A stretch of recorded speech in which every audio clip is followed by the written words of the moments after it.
कौमी आवाज़ नवजीवन national Herald में आप सबका इस्तकबाल है। आज जब हम सामने वाले के हिसाब से बात करते हैं, हम किसी के ख़िलाफ़ कोई उंगली उठाने के लिए तैयार नहीं है, सच को सच कहने के लिए तैयार नहीं है। ऐसे माहौल में अगर कोई बग़ैर डरे ये बात कहे कि सोच कर उंगली उठाना, कट रही हैं उंगलियां, ये बहुत बड़ी बात होती है। इस माहौल में अगर कोई सामने आके किसी गलत को गलत कह रहा है तो बहुत ही ऊंची बात है ये, क्योंकि आज समाज में हम जो बात करते हैं वो सिर्फ वो वाली बातें करते हैं जो सामने वाले को अच्छी लगे, सामने वाले के हिसाब से बात करते हैं। हम अपने दिल की बात नहीं कह पा रहे, यहाँ तक कि हम घरों में भी नहीं कह पा रहे। इस तरह का माहौल है। हमारे साथ नवीन चोरे जी मौजूद हैं। नवीन चोरे की अभी एक हाल में हम लोगों ने नज़्म पढ़ी, जो कि इन्होंने पिछले साल पढ़ी थी, मगर अचानक वायरल हुई और लोगों को बेइंतहा पसंद आई। पसंद इसलिए आई कि उन्होंने सच को सच कहा। जो उन्हें बुरा लगा वो बात उन्होंने कहने की हिम्मत करी। उन्होंने अपने एहसासात को, अपने ख़यालात को बहुत खूबसूरत अल्फाज देकर एक सच्ची बात कहने की कोशिश करी। मैं नवीन चोरे जी का इस्तकबाल करता हूँ, उनका स्वागत करता हूँ, यहाँ वेलकम करता हूँ। नवीन चोरे, ये कंसेप्शन दिमाग में आया कैसे? क्योंकि तुम्हारी एज के बच्चे तो आजकल क्रिकेट, फुटबॉल, टीवी और इन सब चीज़ों में जा रहे हैं, वहाँ ये इस एज में ये सब चीज़ें कैसे? सर, बचपन से एक तरह का सोशल सेंस था, सोशल रिस्पॉन्सिबिलिटी का सेंस था। मतलब मैं नर्मदा के किनारे रहता हूँ, तो हम घाट पे नहाने जाते थे।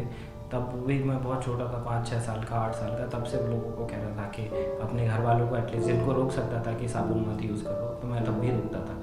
और सब लोग कहते थे कि तो नर्मदा बचाओ आंदोलन से आया है। तो वो एक सेंस था। फिर जैसे जैसे जो चीज़, फिर वो सेंस बना रहा। फिर जितना ग्रो होता गया, जितनी चीज़ें दिखती गई कि ये और ज़्यादा गलत है, ये भी गलत है, ये भी गलत है, तो जो भी गलत दिखता है वो कहीं ना कहीं मन में रह जाता है, कचोटता है अंदर तक।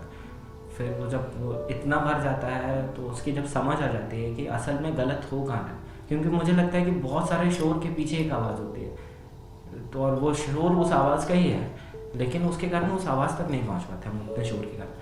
तो कोशिश करता हूँ कि तब तक कुछ ना बोलूँ जब तक उस आवाज़ तक ना पहुँच जाऊँ। और जब उस आवाज़ को जब ये समझ में आ जाता है, जब मैं अपने खुद में यकीन आ जाता है मुझे कि हाँ ये है वो बात, ये है वो आवाज़ जो नहीं सुनाई दे रही, तब मैं उसको लिखने की कोशिश करता हूँ। आज की जनरेशन जो अपने कैरियर, कार, बंगले, इन सब के बारे में सोचती है, तुमने समाज के उन इश्यूज़ के ऊपर बात करने की कोशिश करी, तो क्या ये कहीं किसी संगत का, किसी सोबत का, किसी कंपनी का असर है, या ये सिर्फ तुम्हारे दिल की आवाज़ है? सर, ये मैं कहूँगा तो ये कविताओं की संगत का असर है। कविताएं अगर आप बच्चों को सुनाओगे तो बच्चे बिगड़ जाएंगे और फिर वो उस तरह की बात करेंगे जो उनको कविता ने सिखाया। मेरी परवरिश मेरे माता पिता ने बहुत अच्छी की है, लेकिन उससे ज़्यादा मेरी परवरिश कविताओं ने की है। जावेद साहब की एक नज़्म है, अजीब आदमी था वो, उन्होंने कैफ़ी साहब के लिए लिखी है, कैफ़ी आज़मी साहब के लिए।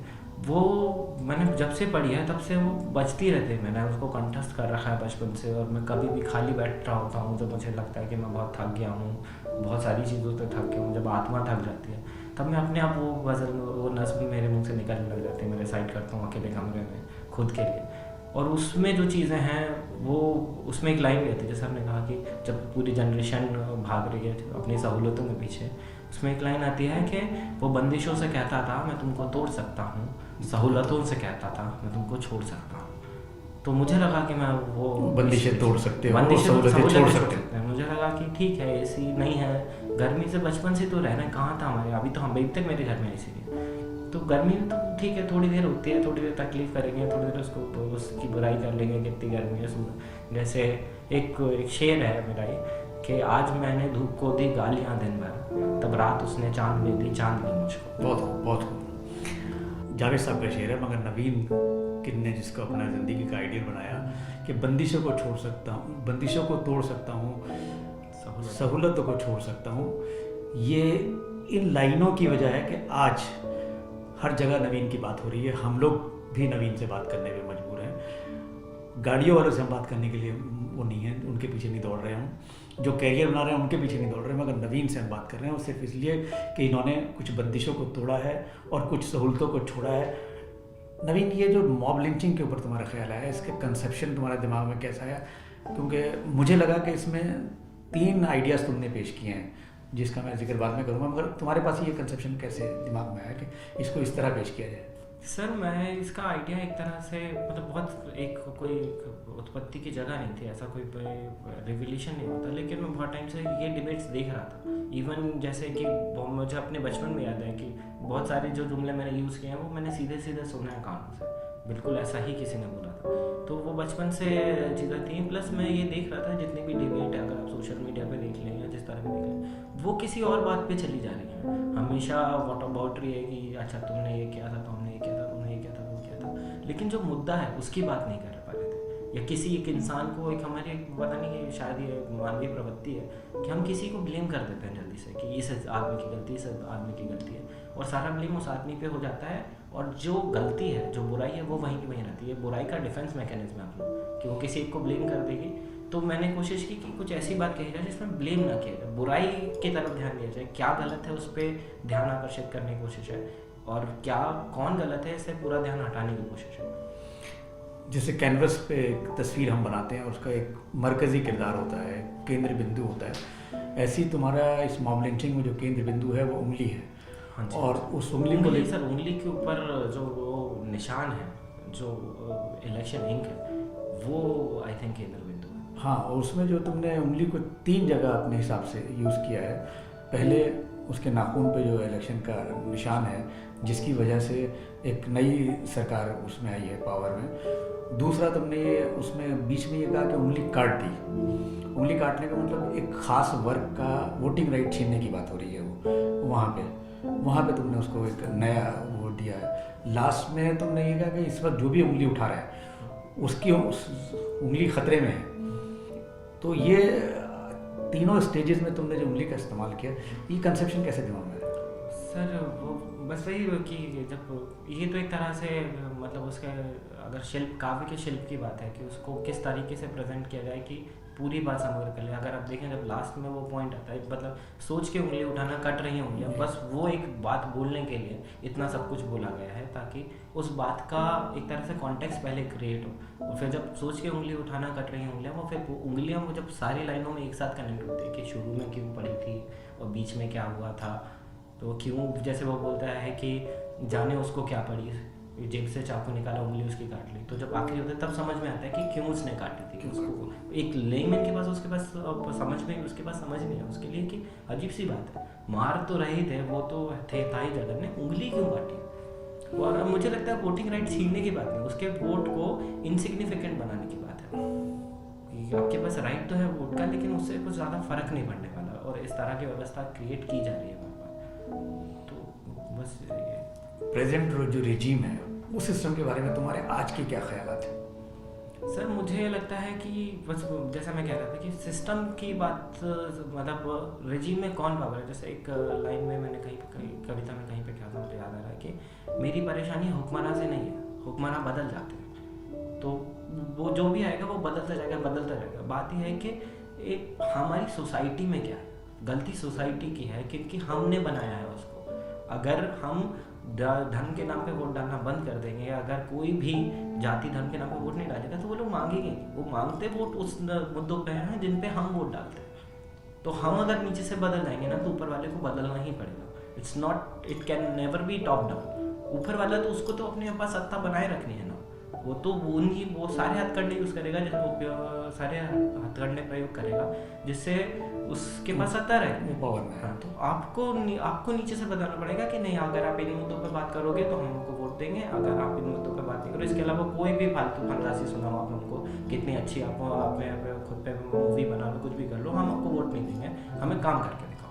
मगर राजनीतिक भी तो समझते हैं कि पावर में आने के लिए जनता क्या चाहती है, तो हाँ, जनता की चाहत के हिसाब से। हाँ, तो जनता की चाहत बदलने का मेरा उद्देश्य है। मुझे किसी रीजन से प्रॉब्लम नहीं, अगर ये बदल दिया तो कोई भी गवर्नमेंट हो, अगर हमारी सोसाइटी ठीक हो गई है, अगर हमारी सोसाइटी चाहती है, तो कोई भी गवर्नमेंट हो, चाहे वो बीजेपी की हो, आम आदमी पार्टी की हो, कांग्रेस की हो, या फिर कोई नई पार्टी आ जाए, ये स्वराज इंडिया जैसे अभी एक पार्टी आई है, किसी भी पार्टी आई है, तो वो अच्छा ही काम करेगी क्योंकि उसकी मजबूरी है अच्छा काम करना, उसको अगले साल फिर पावर में आना।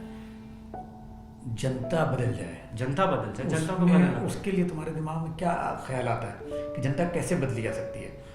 सर वो ये कि जो जनता का जिस तरह से ध्यान भटका देते हैं या फिर जनता ध्यान भटकने देते हैं अपना, अगर उनको बार बार उस मुद्दे पे, मतलब एक बहुत अच्छी कविता, शायद मैं श्योर नहीं पर शायद सर्वेश्वर सक्सेना जी की है कि उस पूरा अच्छे से याद है कि वे एक के पेट में था, एक के पोस्टमार्टम की रिपोर्ट, मुझे वो कविता क्या अच्छे से याद है, मुझे कोट नहीं करना चाहिए, लेकिन वो कहता है कि जिसके एक के पेट, एक के मुंह से निकला माओ, एक के मुंह से निकला कुछ और एक के मुंह से निकला आलू। पोस्टमार्टम रिपोर्ट में पता चला पहले दो के पेट भरे हुए थे। तो जिसका पेट खाली है, जो भूखा है, जो परेशान है, जो बेरोजगार है, उसको नहीं मतलब किसी चीज़ से, उसको है कि हर आदमी क्या चाहता है, उसके पहले अपने पेट भरने के बारे में सोचे। हर आदमी अगर किसी भारत के या किसी भी देश के किसी भी इंसान से आप पूछ लीजिए, वो क्या चाहता है कि उसके बच्चे को अच्छी एजुकेशन मिल जाए, उसके बच्चे को अच्छा स्वास्थ्य मिल जाए। हम सब अपने बच्चों के लिए तो कर रहे हैं ना, अगर वो नहीं मिल रहा है तो फिर किसी भी बात का मतलब नहीं बनता। कभी खाली वक्त में सोचा कि इश्यूज क्या क्या है हमारे सामने? हाँ सर, बिल्कुल, यही तो अक्सर खाली ही रहता हूँ, पूरे टाइम ही खाली रहता हूँ, तो मेरा वक्त ही वही है, और पूरे टाइम काम भी कर रहा हूँ कि मेरा काम भी वही है। तो यही एक ये इशू बहुत बड़ा था जिस पे मैंने काम किया है। बहुत सारे और इश्यूज जो मुझे दिखते हैं, जो हमारी महिलाओं की सुरक्षा का जो मुद्दा है, वो बहुत बड़ा मुद्दा है। हम जिस तरह से अपने बच्चों को पाल रहे हैं, वो एक बहुत बड़ा मुद्दा है। मुझे लगता है कि पेरेंटिंग पे तो कोई ध्यान नहीं दे रहा है। ऐसे मान के रखा है कि हम पैदा हुए और हमको पेरेंटिंग आती है, जस्ट बिकॉज हमने एक बच्चा पैदा कर लिया तो हम माता पिता बन गए, ऐसा नहीं है। बहुत कठिन काम है एक माँ बाप बनना। आपको हर एक, आप क्या बोल रहे हो बच्चे के सामने, सब कुछ सोचना पड़ता है। तो एक वो मेरे लिए बहुत बड़ा मुद्दा है। मुझे बहुत बड़ी समस्या दिखती है कि भारत में पेरेंटल एजुकेशन के लिए कोई काम नहीं हो रहा, आपको कोई नहीं, जबकि इतना साइंस हम डेवलप कर चुके हैं। हमको पता है कि इस उम्र में बच्चा ये सोचता है, इस उम्र में बच्चा इस तरह से दिखता है, और वो सोसाइटी की बुनियाद है। वही बच्चा कल को बड़ा कर सोसाइटी बनाएगा। हाँ बिल्कुल, वही सोसाइटी बनाएगा। अभी कितने पेरेंट्स को पता है कि 6 महीने का बच्चा कितनी दूर तक देख सकता है, वह हम अपने एक्सपीरियंस ही कर रहे हैं। लेकिन अगर हम उसकी चाइल्ड डेवलपमेंट साइकोलॉजी पे इतना काम हो चुका है, अगर वो हम सबको सिखाएं, अगर ऐसे गवर्नमेंट ऐसे इनिशिएटिव लेने लग जाए जिसमें वो पेरेंटल एजुकेशन पे काम करे, तो बहुत बड़ा चेंज आ सकता है।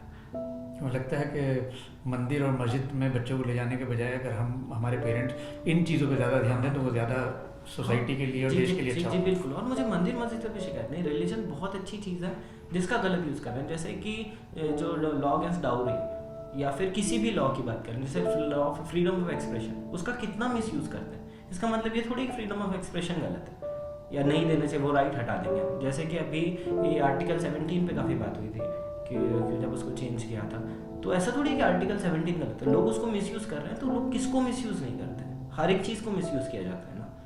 मतलब आप कोई भी एक अच्छी चीज़ निकालो, 100 लोग बैठे हैं उसको गलत यूज़ करने के लिए, तो उससे गलत यूज़ कर रहे हैं। रिलीजन से भी मुझे कोई शिकायत नहीं, बहुत अच्छी चीज़ है जिसने बहुत ही लंबे टाइम तक सोसाइटी को एकजुट करके रखा है, बहुत अच्छे से संभाल के रखा है, एक दिशा दी है। हमारे एथिकल कोडिंग है, हम उसको रिलीजन के नाम से जानते हैं, क्या सही और क्या गलत हम इस तरह से समझते हैं। अब रिलीजन को गलत तरीके से यूज़ कर रहे हैं लोग और उसके नाम पे भड़का रहे हैं, तो वो तो गलत है। और आई थिंक मैंने वो कविता में भी उसका मुद्दा उठाया है। तुम क्योंकि बहुत हसास हो, अपनी उम्र से आगे के बारे में बात करते हो और सोचते हो, और जैसे तुमने कहा कि वही मेरा काम है, खाली हूँ चाहे खाली ना हूँ, वही मेरा काम है सोचना। तो देश के बारे में क्या तुम्हारा ख्याल है, जिसमें कहाँ क्या कमियां रह गई हैं और क्या कमियां कैसे सुधारी जा सकती हैं? मुझे लगता है कि सर हमने बहुत अच्छा काम किया है इतने सालों में। पहले मुझे जब मैं मैंने से I am proud to be Indian, मैं सोचता हूँ कि मैं किस बात के लिए बोल रहा हूँ। तो जिस तरह से हमने डेमोक्रेसी डेवलप की है, मतलब एक इंडियन सबकॉन्शियस, सिर्फ मैं इंडिया की बात नहीं कर रहा, हमारी सेंस के अंदर जो इंडियन सबकॉन्टिनेंट जिस चीज़ को बोलते हैं, उसके अंदर ऑटोमेटिक मतलब इनबिल्ट सेंस ऑफ डेमोक्रेसी था हमेशा से। साथ में मिलकर रहना, साथ में काम करना, जिस तरह से हमारा जितने सारे कल्चर एक साथ एग्जिस्ट करते हैं। मैं बताऊँ, मध्य प्रदेश में अकेले 7 कल्चर है और मध्य प्रदेश एक राज्य है, तो वैसे इतने सारे कल्चर एक साथ रह सकते हैं कि डेमोक्रेसी हमेशा से हमारे अंदर है। उसको कोडिफाइड ब्रिटिश के आने के बाद हम लोगों ने किया, और उनके आने का बहुत सारे गलत चीज़ें हुई, लेकिन उन्होंने एटलीस्ट हमारे दिमाग में डेमोक्रेसी को कोडिफाई किया और उसको एक दिशा दी। तो उसके लिए मैं उनका भी थैंकफुल हूँ कि पहली बार लॉज आए हैं हमारे पे, पहली बार equal law to everybody British के बाद आया, उससे पहले नहीं था। उससे पहले सबको अलग अलग सज़ा होती थी एक ही जुर्म की। तो वो भी अच्छी अच्छी चीज़ हुई है, सबकी गलत चीज़ें भी हुई हैं, बट ऐसे ही सोसाइटी बढ़ती है, ऐसे ही लाइफ इवॉल्व हुई है। बहुत सारी चीज़ें गलत होती है, फिर कुछ चीज़ें सही होती है, सही को हम पकड़ते हैं और सिस्टम बढ़ते जाते हैं, बुराई को हटाते जाते हैं। आज देश में इकोनॉमी के ऊपर बड़ी चर्चा हो रही है, क्या कभी सोचा है कि इकोनॉमी हमारी सही रास्ते पे चल रही है, जो हम कैपिटलिज्म है या हमारा सोशलिज्म है या उसका बीच का रास्ता था, वो कौन सा? वो जो 92 के बाद जो चेंजेस हुए हैं उसको अब मुझे लगता है कि अभी पिछले कुछ सालों में लाइक 2005-7 के बाद अब वो चेंजेस एक्चुअली एलपीजी जो रिफॉर्म है वो एक्चुअली फ्रूटफुल होना चालू है। अब लोगों के पास डिस्पोजेबल इनकम है, लेकिन फिलहाल कुछ दिनों से जिस तरह की, क्योंकि जब ध्यान अलग जगह पे जाएगा तो ध्यान तो एक ही है ना, फोकस तो एक ही हो सकता है। तो अगर किसी और चीज़ पर फोकस करोगे तो जहाँ पे फोकस करना था वहाँ नहीं कर रहे हैं, तो फिर चीज़ें उठ रही हैं, जो मुद्दे उठने जिनकी समस्याएं हैं वो नहीं उठ पा रही हैं। तो हमने देश पे और वैसे मुद्दों पे बहुत बात कर ली, कुछ तुम्हारे पर्सनल उस पर आते हैं लाइफ के ऊपर। ये तो हमें अंदाज़ा हो गया तुम्हारी बातचीत से कि तुम्हारा संबंध जो है वो ताल्लुक जो है वो मध्य प्रदेश से है।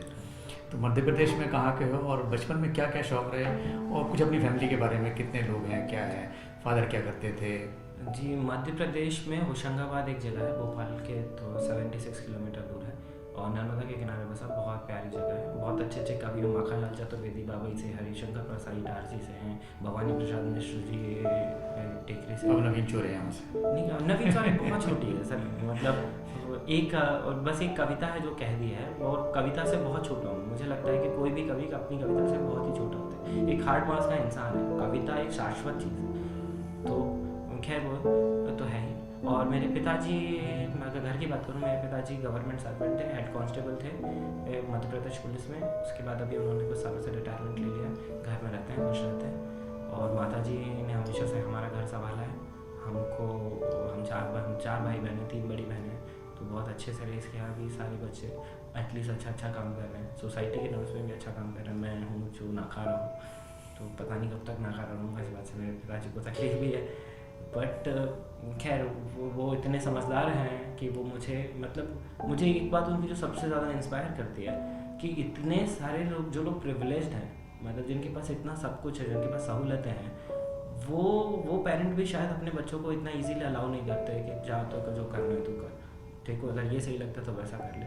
लेकिन हमारे पास कुछ भी नहीं है, और वो चाहते हैं कि, मतलब मेरा भी मन है कि उनको वो सारी सहूलतें ला के दूँ, वो भी चाहते हैं कि कहीं ना कहीं चाहते होंगे। लेकिन मैं उनसे कहता हूँ, जबकि पापा हम तो बचपन से तो साइकिल पे चल रहे ना, आप भी तो पहले साइकिल पे चले, साइकिल पे तो हम हमेशा चल सकते हैं, तो बेहतर है साइकिल पे चलें और बाकी सारा काम करें, और वो ये बात समझ सकते हैं। तो जैसे नवीन ने बताया कि सहूलतें छोड़ने का वक्त है, सहूलतें इन्होंने छोड़ी भी हैं, जो सहूलतें जो आज के बच्चे चाहते हैं उनसे इन्होंने कंप्रोमाइज़ भी किया हुआ है। मगर 3 बहनों के भाई और एक पुलिस कांस्टेबल के बेटे, तो उम्मीदें तो उनको बहुत होंगी तुमसे। जी बहुत। अब उम्मीदें उनकी पूरी नहीं हो रही, मगर अब 3 दिन से जब तुम्हें टीवी पे और सब जगह देख रहे होंगे तो उन्हें कैसा लग रहा है? फ़ोन आ रहे हैं तो बात हो रही है, तो उन्हें क्या क्या रिएक्शन है? अभी वो जब से जब मैं आ रहा था तब उन्होंने कहा कि कहाँ जा रहे हो, तो मैंने बोला कि एक इंटरव्यू देने जा रहा हूँ। पूछ रहे नौकरी का इंटरव्यू है? मैं कहा नहीं, नौकरी का नहीं है, नौकरी मेरे को नहीं करनी, मैं नहीं करूँगा नौकरी।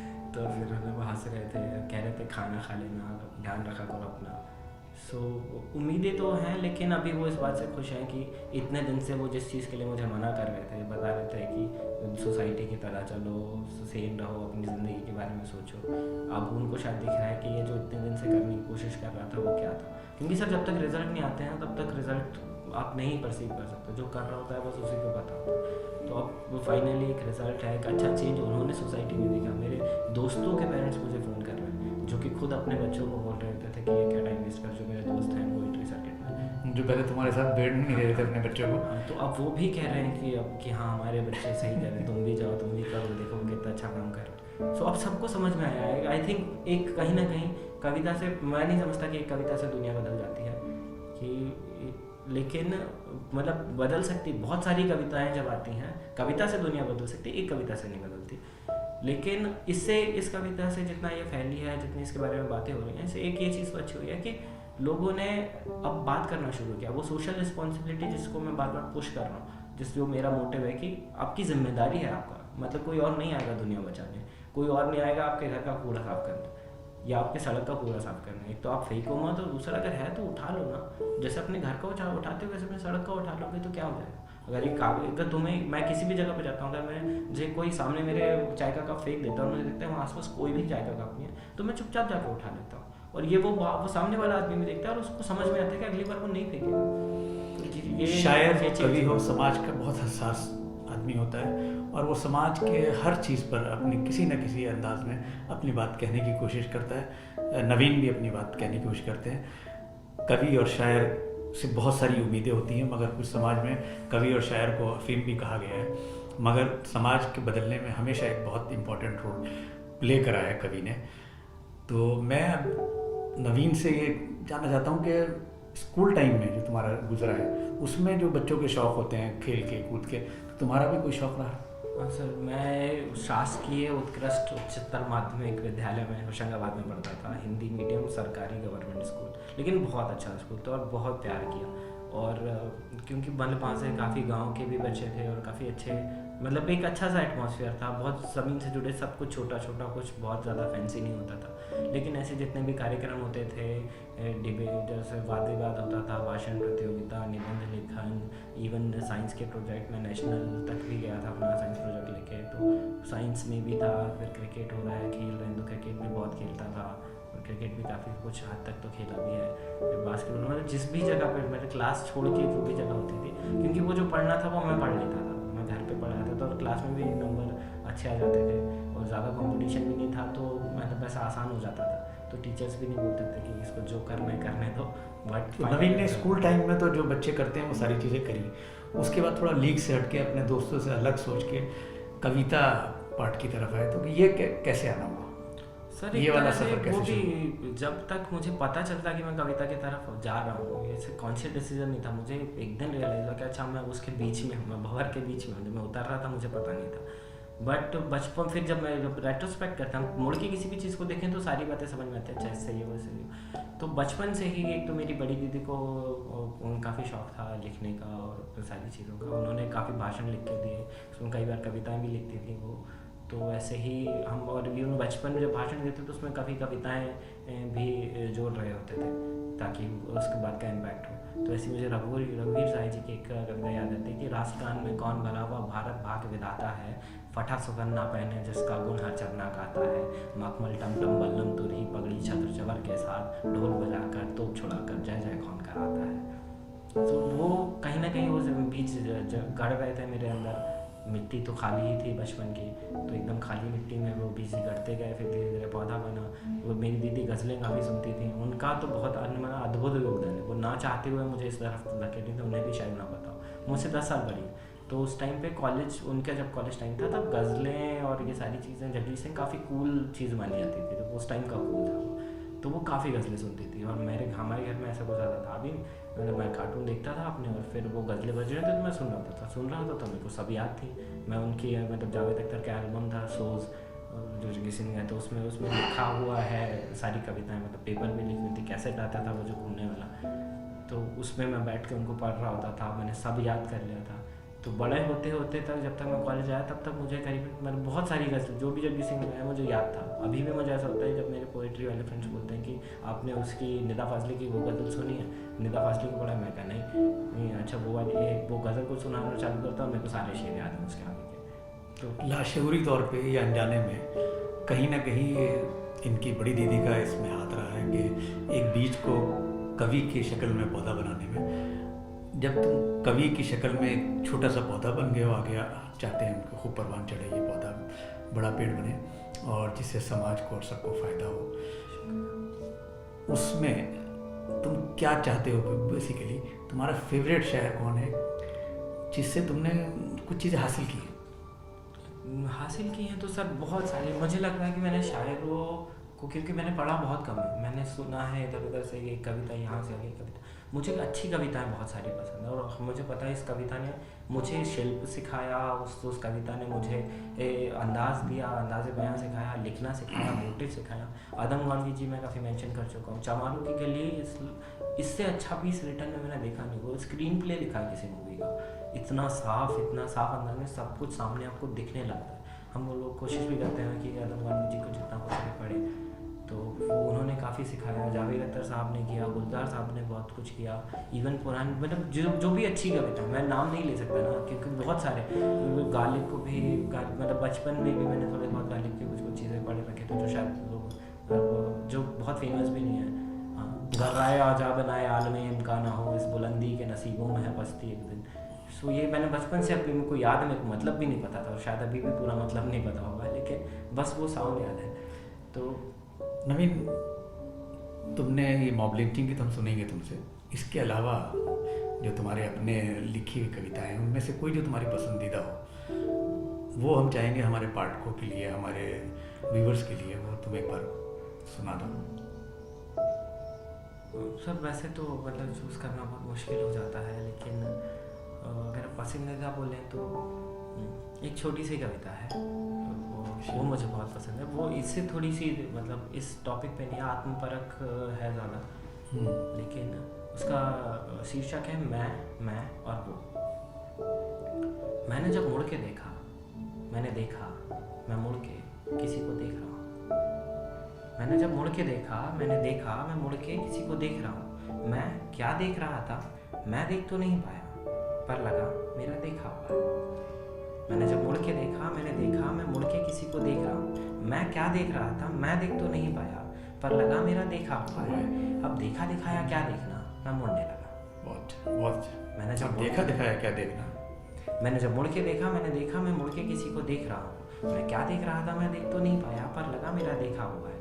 देखा दिखाया क्या देखना, तो मैं मुड़ने लगा, पर मैं मुझसे पहले मुड़ गया। ऐसा लगा। मैंने जब मुड़ के देखा, मैंने देखा मैं मुड़ के किसी को देख रहा हूँ।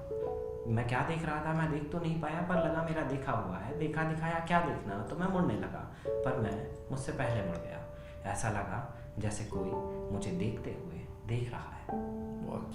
मैंने जब मुड़ के देखा, मैंने देखा मैं मुड़ के किसी को देख रहा हूँ।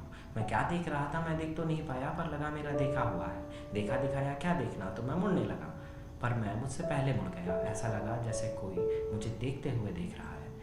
मैं मुड़ा, पर वो मुझसे पहले मुड़ गया, और अब मैं किसी को जाते हुए देख रहा हूँ। बहुत अच्छा, बहुत अच्छा। और इसी सोच की वजह से आज हम और बहुत सारे लोग मजबूर हैं तुमसे बात करने के लिए, तुम्हारे जो दिमाग में घूम रहा है उसको समझने के लिए। जो तुम्हारी नज़्म ये वायरल हुई है मॉब लिंचिंग के ऊपर, इसको हम चाहते हैं कि हमारे व्यूवर्स के लिए तुम एक बार पढ़ दो। एक्चुअली ठीक है, मैं कोशिश करता हूँ, शायद इतना अच्छा ना पढ़ पाऊँ, लेकिन फिर भी कोशिश की जा सकती है। नाम तो वास्तविक कानून है, क्योंकि वही वास्तविक कानून है इस वक्त का। जो जुमला है, जिसकी लाठी उसी की भैंस, यही वास्तविक कानून है समय का। एक सड़क पर खून है, तारीख तपता जून है। एक उंगली है पड़ी और उस पे जो नाखून है, नाखून पे है एक निशान। अब कौन होगा हुक्मरान जब चुन रही थी उंगलियां, ये उंगली भी तब थी वहां। फिर क्यों पड़ी है खून में, फिर क्यों पड़ी है खून में, जिसमें इसका है कहाँ। मर गया क्या था ही ना। कौन थे वो लोग जिनके हाथ में थी लाठियां। कोई अफसर था पुलिस का, न्यायाधीश आए थे क्या। कौन करता था वकालत, फैसला किसने दिया। या कोई धर्मात्मा था, धर्म के रक्षक थे क्या। धर्म का उपदेश क्या था, कौन थे वो देवता। ना पुलिस ना पत्रकार, नागरिक हूं जिम्मेदार। सीधे सीधे प्रश्न है, सीधा उत्तर दो मुझे। है सड़क पर खून क्यों, वो लोग आखिर कौन थे। आदमी छोटे हैं साहब, आदमी छोटे हैं साहब, हम का पड़ते बीच में। हम बचाने भी गए थे, 3 पड़ गए खींच के। मोटरसाइकिल लाए थे, रोड पे कर दी खड़ी। 8-10 लौंडे लपाड़े, लाठियां इतनी बड़ी।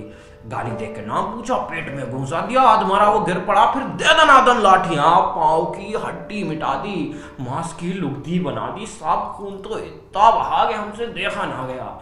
साहब एक उनमें होश में था, जाने उसको क्या पड़ी।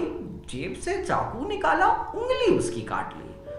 आखिरी था बार जिसका, उनका वो सरदार था। उसने ही सबको बताया, जो मरा गद्दार था। हक नहीं इनको हमारे देश के एक वोट पर।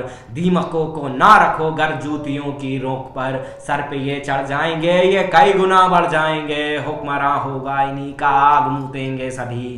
पैर के नीचे कुचल दो, जीत होगी धर्म की। हम तो खुद डर गए थे साहब, हम तो खुद डर गए थे साहब। खौफ उनको था नहीं, किस नस्ल के लोग थे वो कुछ समझ आया नहीं। ना कोई इंसान उनमें, ना कोई था आदमी, साथ मिलकर शेर बन गए। गीदड़ों की भीड़ थी, नोच खाने की तलब थी, जानवर तासीर थी, हाथ में थी लाठियां तो भैंस भी उनकी ही थी। और ये कोई जुमला नहीं है साहब, ये कोई जुमला नहीं है, वास्तविक कानून है। अरे हमसे काहे पूछते हो क्यों सड़क पे खून है? पूछो इस उंगली से तुम, क्या यहाँ घटना घटी? जिस जुर्म इसने क्या किया था, जिस्म से ये क्यों कटी? मैं तो समझा मर चुकी है, उंगली में पर जान थी, स्याही उस नाखून पे जो देश का सम्मान थी। बोली अब क्या चाहिए, वोट था दे तो दिया। बोली अब क्या चाहिए, वोट था दे तो दिया। जी रहे थे कैद में, मौत दे दी शुक्रिया। नाखून पे जमहूरियत है, जम गया है खून भी। आप ही तो हो अदालत, आप हो कानून भी।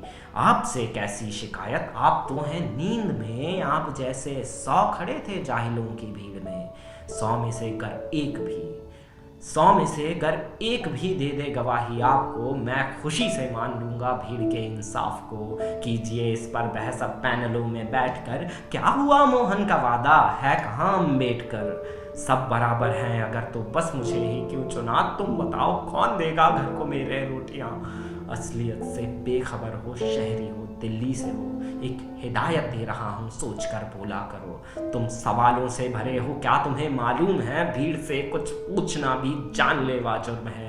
तफ्तीश करने आए हो, खुल के कर लो शौक से, फर्क पड़ता ही कहाँ है एक दो की मौत से। 4 दिन चर्चा उठेगी, डेमोक्रेसी लाएंगे, 5वें दिन भूल के सब काम पर लग जाएंगे। काम से ही काम रखना दोस्त, काम से ही काम रखना। हाँ मगर ये याद रखना, कोई पूछे कौन थे, बस तुम्हें इतना है कहना, भीड़ थी कुछ लोग थे। फिर भी अगर कोई जिद पकड़ ले, क्या हुआ किसने किया? फिर भी अगर कोई जिद पकड़ ले, क्या हुआ किसने किया? सोच के उंगली उठाना, कट रही हैं उंगलियां। बात को कुछ यूं घुमाना, नफरतों का रोग थे, धर्म ना कोई जात उनकी, भीड़ थी कुछ लोग थे। बहुत खूब नवीन। आज के दौर में अगर कोई ये बात कहने की हिम्मत रखता है सबके सामने, खुले अल्फाज में अगर अपने जो उसके दिल में है वो बात बेखौफ होकर कहते हैं कि जुर्रत रखता है, तो यही जुर्रत इस समाज की ज़िंदगी है। और इसी जुर्रत के तहत हम उम्मीद कर सकते हैं कि ये समाज अभी मरा नहीं है। नवीन जैसे लोग हमारे बीच में आते रहेंगे और वही समाज को ज़िंदा रखेंगे। और वही ऐसे लोग हैं जो इससे नहीं डरेंगे कि उंगलियां कटें या कुछ भी हों, वो अपनी आवाज़ बंद नहीं करेंगे। हम नवीन के बहुत शुक्रगुजार हैं कि वो कौमी आवाज़ नवजीवन के प्लेटफॉर्म पर आए और उन्होंने हमसे गुफ्तगू की। और हम चाहते हैं कि ऐसे ही लोग अपनी जुर्रत दिखाएं और सामने आए समाज में बुराई को बुरा कहने के लिए, सच को सच कहने के लिए। जब तक हम समझौते करते रहेंगे इन चीज़ों से, तो जाहिर है हम कहीं ना कहीं अपने समाज को, अपने मुल्क को, अपनी दुनिया को नुकसान पहुंचाते रहेंगे। हमें आंखें खोलनी है और आंखें खोल के सच को सच कहना है। यही हमें इस नज़्म से भी सबक मिलता है। धन्यवाद नवीन।